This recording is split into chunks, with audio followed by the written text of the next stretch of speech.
যারা নওগাঁর যারা কর্মজীবী মানুষ রয়েছে তাদের সঙ্গে আমরা কথা বলেছি। তারা আমাদেরকে যেটি জানিয়েছে যে এই কনকনে শীতের কারণে তাদের কিন্তু কাজ করতে কিন্তু অনেকটাই কষ্ট হচ্ছে। বিশেষ করে রিক্সা চালক এবং যারা শ্রমিক দিনমজুর রয়েছে, যারা সকালবেলা যারা কাজের সন্ধানে বের হয়ে থাকে, তাদের কিন্তু বেশ কষ্ট কিন্তু অনুভব হচ্ছে। আমরা একটু কথা বলবো এই ধরনের যারা শ্রেণী পেশার মানুষরা রয়েছে তারা কি জানাচ্ছে, আমরা একটু সেটি জানার চেষ্টা করি। আমরা গরিব মানুষ, আমরা কি খাবো, কি পরবো? এখন পেটের দায়ে কাজ করতে যাওয়া লাগিচ্ছে। পেট তো কোনোদিন মানবে না, মানবে মানবে না, তো এখন বাধ্যকতা হয়ে যাওয়া লাগিচ্ছে। থেকে কাজে আসার সময় খুবই বাতাস, খুব কুয়াশা, খুবই ঠান্ডা প্রচন্ড। আমার খুব পেটের দায়ে এখন কষ্ট যাওয়া আর কি। বাতাস ঠান্ডা, সংসারে কাজ করা যাচ্ছে না, মেলা মতো ঝামেলা, হে চলার মতো কোনো ক্ষমতা নেই, কাজ কাম করে পারছি না। আমরা তো কৃষক মানুষ, বুঝতে পারছেন?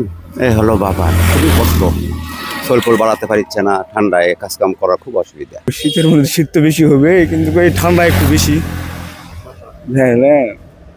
সকালে শীতের সময় সময় বেশি হয়, বুঝছেন? উঠতে একটু ঝামেলা হচ্ছে, আর ছোট বাচ্চাদের সমস্যা বেশি আরো শীতের মধ্যে। RICL TMX, যুগের পর যুগ স্থাপনা থাকে মজবুত। শীত যেন একদমই জেঁকে বসেছে উত্তরের জেলা নওগাঁয়। দিন যতই যাচ্ছে বাড়ছে এই জেলায় শীতের তীব্রতা। শুধু শীতই বাড়ছে না, পাশাপাশি এই জেলার তাপমাত্রাও কিন্তু দিন দিন কমে আসছে। আমি যদি গত 4 দিনের তাপমাত্রার কথা বলি, তাহলে গত 4 দিনে কিন্তু এই জেলার তাপমাত্রা 11 থেকে 6 ডিগ্রির ঘরে উঠানামা করছে। এবং গতকাল কিন্তু এই জেলায় সর্বনিম্ন তাপমাত্রা 6.7 ডিগ্রি সেলসিয়াস রেকর্ড করা হয়েছিল, যা কিনা ছিল সারা দেশের মধ্যেই সর্বনিম্ন তাপমাত্রা।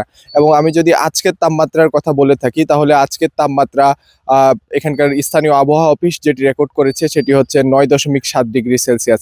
এই যে তাপমাত্রা কমার কারণে কিন্তু প্রচণ্ড শীত অনুভূত হচ্ছে। এবং আপনারা জানেন যে হলো হিমালয় কিন্তু উত্তরের একদমই কাছে, যার কারণে উত্তরের হিমালয় থেকে বয়ে আসা বাতাসের ফলে কিন্তু শীতের তীব্রতা আরো বেশি বৃদ্ধি পাচ্ছে।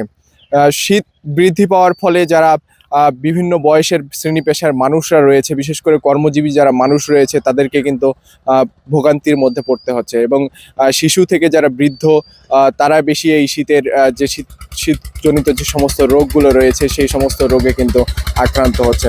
এবং এই যে শীতের ফলে কিন্তু বিশেষ করে সন্ধ্যার পর থেকেই কিন্তু শীত বেশি অনুভূত হচ্ছে।